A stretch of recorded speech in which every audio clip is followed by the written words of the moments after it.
Hello YouTube, the Boardscaper here and welcome to another video. Today I will talk you about why the first 10 days after setting up your aquascape is most important. To be honest, setting up an aquascape is not that hard, but maintaining it, especially during the first 7 or 10 days, is crucial. Why? Because this is the time when your tank is trying to establish, microbes are trying to build, nitrogen cycle is happening, plants are trying to establish their roots. So, if you don't care this time, the chances are high that the tank will be messed up in the future. So let's dive in deeper to know more about how you can maintain your tank during these initial days.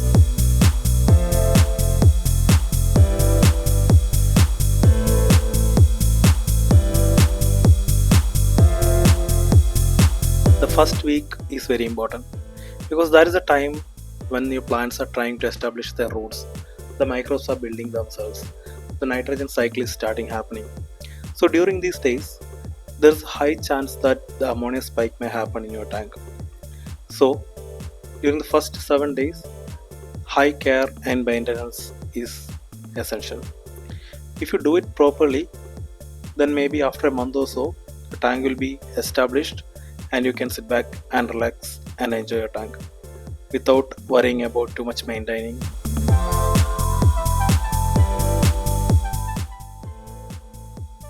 For the first 7 days, you should do regular water changes. I mean daily water changes. At least 30% of water you have to take from your tank and fill it up with the fresh water. Once you fill up the water, make sure that the water is pure enough, like what you use for drinking purpose, and it should not contain more dissolved solids. And maybe you can use Secam Prime to reduce the number of dissolved solids. And after adding the water, maybe you can top it up with some fertilizers like Secam Flourish Trace or Secam Excel. I do that regularly. And during the water change, I do the cleanup as well. I mean removing some extra floating leaves, cleaning out the surface of the glass, etc. For this new setup, I don't have any algae issues or anything on the glass because it didn't have that much time to establish algae on the glass. But after a couple of weeks, definitely I will get some algae on the glass.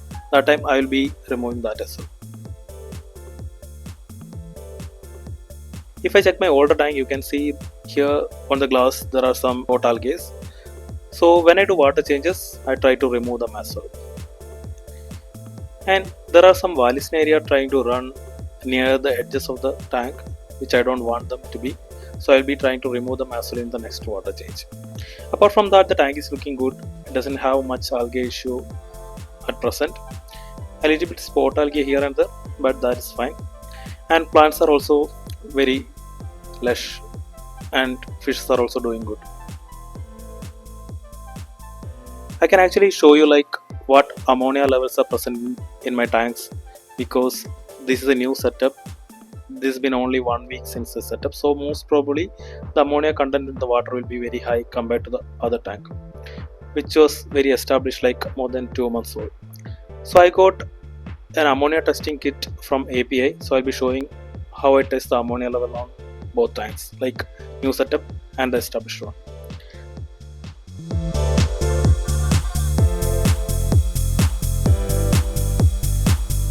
I got some pH and ammonia test kit from API, and I bought some test tubes additionally as well.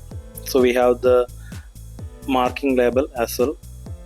And let me collect some water from my new tank as well as from my old tank, which is established around 2 months old right now. So let me check the ammonia in both the tanks and let me compare that. I have collected around 5 ml, which is a marking there in the test tube. So around 5 ml water I have collected from this new tank, and let's pour 8 drop of the first solution and 8 drop of the second one as well.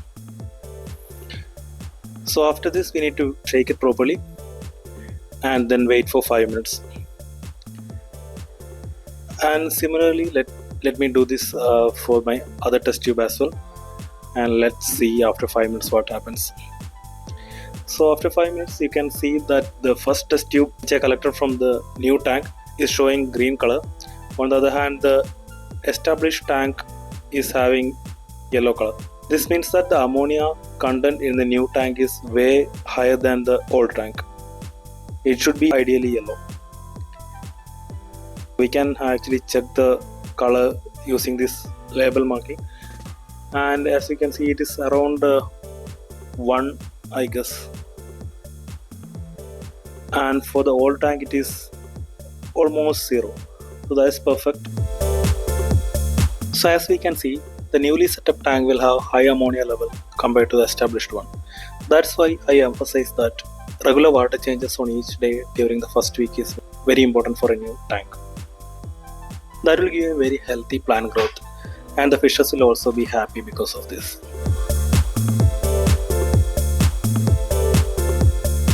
So don't forget to change your water regularly for the first 7 days, and after 7 days or maybe on 8th day, what you can do is just you can do water changes on every alternate days, and after 1 week we can keep on changing the water every once in a week.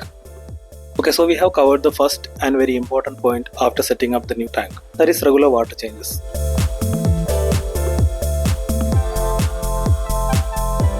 So next very important thing is lighting. During the initial days of the tank, you should keep a regular time duration for your tank lights, because these are the time where the plants are trying to adapt to the new conditions, so require a regular duration of light to establish themselves quickly.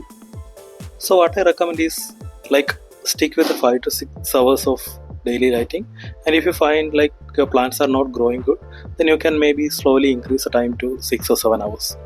But I stick on 5 to 6 hours during initial days. I won't change it regularly, like for one day I use 10 to 12 hours, or maybe the next day 3 to 4 hours. That's not good. That's not good for your plant's health, so keep a regular time period during the first 10 days. Actually not during the first days, but throughout the entire life cycle of the tank. That's what helps the plants to grow better, and fishes will also like that.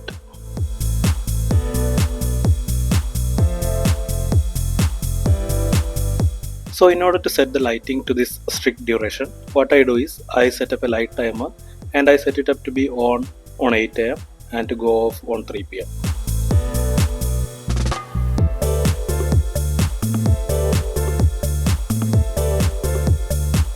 So coming to the third point, as a beginner, what we usually do is after setting up a tank, we will have a tendency to rearrange something in the tank, like rearrange some stones, rearrange some driftwood, or replant something like this plant is not good, doing good.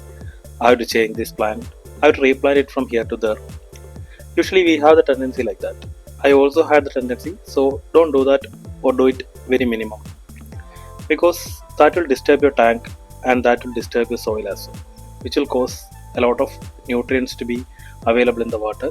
That's not good sign for a new setup. So you should avoid disturbing your tank as much as possible during the initial setup.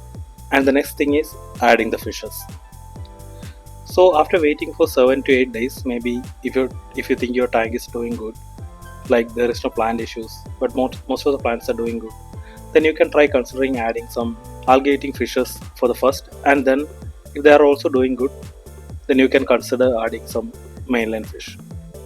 So in this tank I have added a pleco and a couple of red cherry shrimps and some Siamese algae eaters for the first time after 7th or 8th day, I think. And after the 10th day I have added this, you guys, you can see these are the amber tetras. You can see that they are doing good. They don't have that red color yet because they are very small babies. Once they grow up, I think they will form that beautiful red color. Okay, I will anyway upload a video of this tank maybe after a month or so. Actually the Rotala HR is doing good, even more than I expected. I haven't provided in CO2 in this tank, but still they are doing good. Maybe after a couple of days or maybe 3 to 4 days later, I will try to trim them and keep them in a good shape. So as a beginner, you should try to avoid disturbing your tank as minimum as possible during these initial days. And when it comes to feeding your fish, I usually feed these micro pellets for the tetras and barbs. They like it very much, and I have some discus food and some algae waffles also, and also some frosted bloodworms from the Ikari. So the main and important thing beginners should consider while feeding the fishes is like try to feed them in a small amount.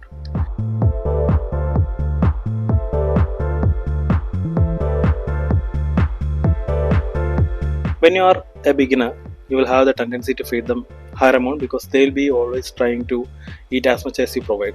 But actually, to be honest, they'll not be able to eat all of them you put it in the water. What happens is like the excess food will be dissolved in the water and leach a lot of chemicals in the water. This is not good for your setup, so try to keep minimum feeding for the fishes. And also try to feed them on regular time. Timing every day, like if you're feeding on 8 a.m. in the morning, try to keep the same time every day as much as possible. And if you're feeding them evening like 5 p.m. or 6 p.m., same applies there also. So this tank right now is one week old, and you can see all the plants and all the fishes are doing good. And I had some ammonia issues in the tank, but that's quite normal. That's expected in a fresh setup. I'll be doing regular water changes again, and after a couple of days, maybe 10th or 14th day, I think the ammonia spike will be a little bit reduced. And some plants you can see Sagittaria and some Java fern leaves are melting, and also some cryptococcus leaves are melting, but that's quite normal. In my older tanks also I found the same issue, but you can see there's some little bit of new growths as well for Sagittaria and for cryptococcus. Everything is actually having new growth, so I'm not worried about the melting right now. I hope they will come back very healthy. And the Rotala HRI there in the background is growing super lush. I'm waiting for them to establish a presence in the background so that I can keep trimming them and keep them in a good shape. If you follow this routine properly, then you will be having a very lush plant growth and minimal algae issues, and a very clean and beautiful tank in your home. So if you have any doubts, please drop them in the comments. I will try to check them each and every one. And if you like this video, please give a thumbs up and subscribe to the channel. And also share this video with your friends. So let's see you with another video. Actually, I'm planning to build an Iwagumi layout next time. Until then, see you. Let's escape the boredom together. Peace.